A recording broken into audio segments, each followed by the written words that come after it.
Critical thinking is the capacity to distinguish between valid and invalid information sources and processes of reasoning. It requires the formation of beliefs based upon sound reasoning. Much information and knowledge in everyday life cannot be proven to be decisively correct or incorrect. Critical reasoning is the capacity for objective analysis and evaluation in order to form a judgment on the process through which knowledge or information was generated.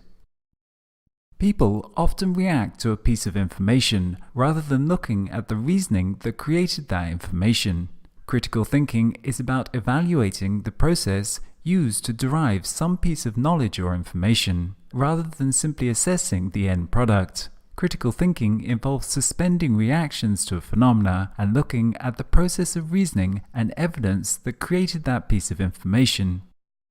Evaluating a piece of information based upon the process of inference that generated it requires that one can subject oneself and others to reason rather than emotional reaction and preconceived bias towards certain conclusions. Critical thinking consists of both a conceptual skill set and a personal attitude. One must have both the thinking skills to evaluate evidence and processes of inference, but also have the will to subject oneself to the conclusions of those inferences. This involves trust in reason and a willingness to reconsider one's position or adjust one's beliefs and actions according to that which is derived from the most solid foundations of reason or empirical data. Critical thinking is inward directed with the intent of maximizing the rationality of the thinker. One does not use critical thinking to solve problems. One uses critical thinking to improve one's process of thinking. Thus, one must firstly be interested in improving one's cognitive processes, and this is more of an attitude than a conceptual skill.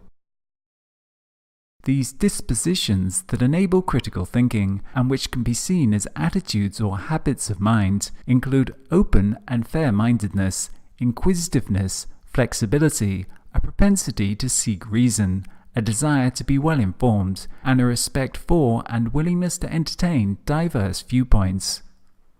Individuals must want to identify limitations in their reasoning and assumptions, to seek out knowledge and evidence that is objective even if it refutes their own firmly held beliefs.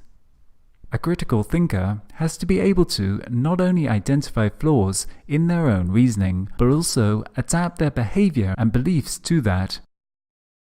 The relationship between critical thinking skills and critical thinking dispositions is an empirical question. Some people have both in abundance. Some have skills but not the disposition to use them. Some are disposed but lack strong skills, and some have neither. Critical thinking requires a balance in judgment. Balanced judgment means maintaining different perspectives and inputs to the situation. Egoism can be a primary deterrent of balanced judgment, and thus a degree of self-awareness to identify and counterbalance this is a prerequisite. Willingness to imagine or to remain open to considering alternative perspectives. Willingness to integrate new or revised perspectives into one's way of thinking and acting, and willingness to foster criticality in others. Critical thinking requires an acceptance that what one considers as knowledge must be testable and explainable to be worthy of being accepted as in being any way objective knowledge.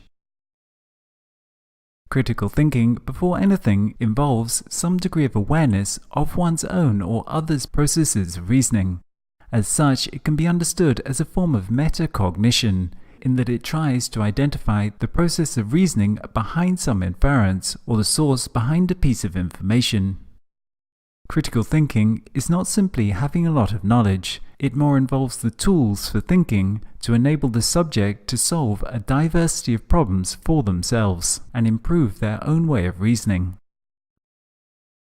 Critical thinking involves a number of skills including observation, interpretation, analysis, inference, evaluation, explanation, and metacognition.